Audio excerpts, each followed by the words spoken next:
قدیم زمانے میں ایک بادشاہ گزرا ہے جس کا نام قرآن نے ذوالقرنین بتایا ہے۔ وہ صرف فاتح نہیں تھا، وہ طاقت کے ساتھ عدل بھی رکھتا تھا۔ اللہ نے اسے زمین میں اقتدار دیا، اسباب عطا کیے اور اختیار دیا کہ وہ چاہے تو ظلم کرے، چاہے تو انصاف۔ لیکن ذوالقرنین نے طاقت کو ذمہ داری سمجھا۔ پہلا سفر اس نے مغرب کی سمت کیا۔ ذوالقرنین نے اپنی سلطنت کو مغرب کی طرف بڑھایا۔ وہاں پہنچا تو ایسے لوگوں کو پایا جو کمزور تھے، بے بس تھے۔ اللہ نے اسے اختیار دیا، چاہو تو سزا دو، چاہو تو نرمی کرو۔ ذوالقرنین نے اعلان کیا، جو ظلم کرے گا اسے سزا ملے گی، اور جو ایمان لائے گا اور نیکی کرے گا اس کے لیے بھلائی ہے۔ یہاں پہلی بات واضح ہوتی ہے، وہ بادشاہ قانون سے نہیں، انصاف سے حکومت کر رہا تھا۔ پھر ذوالقرنین مشرق کی طرف گیا۔ وہاں ایسے لوگ تھے جن کے پاس نہ مکان تھے، نہ سورج سے بچنے کا سامان۔ وہ وحشی نہیں تھے، بس ترقی سے دور تھے۔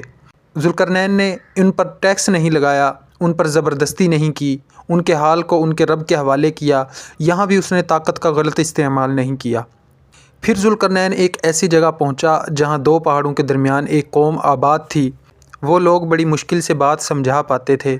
انہوں نے فریاد کی، یا ذوالقرنین، یاجوج اور ماجوج زمین میں فساد پھیلاتے ہیں، کیا ہم آپ کو مال دیں کہ آپ ہمارے اور ان کے درمیان دیوار بنا دیں؟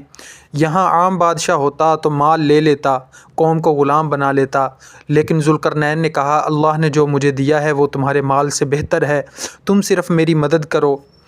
ذوالقرنین نے حکم دیا کہ لوہے کے بڑے بڑے ٹکڑے لائے جائیں، انہیں دونوں پہاڑوں کے درمیان رکھا جائے، آگ جلائی جائے، پھر پگھلا ہوا تانبا ڈالا گیا۔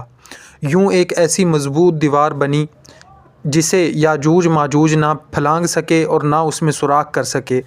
دیوار مکمل ہونے کے بعد ذوالقرنین نے غرور نہیں کیا۔ اس نے کہا، یہ میرے رب کی رحمت ہے، اور جب میرے رب کا وعدہ آئے گا تو وہ اسے ریزہ ریزہ کر دے گا۔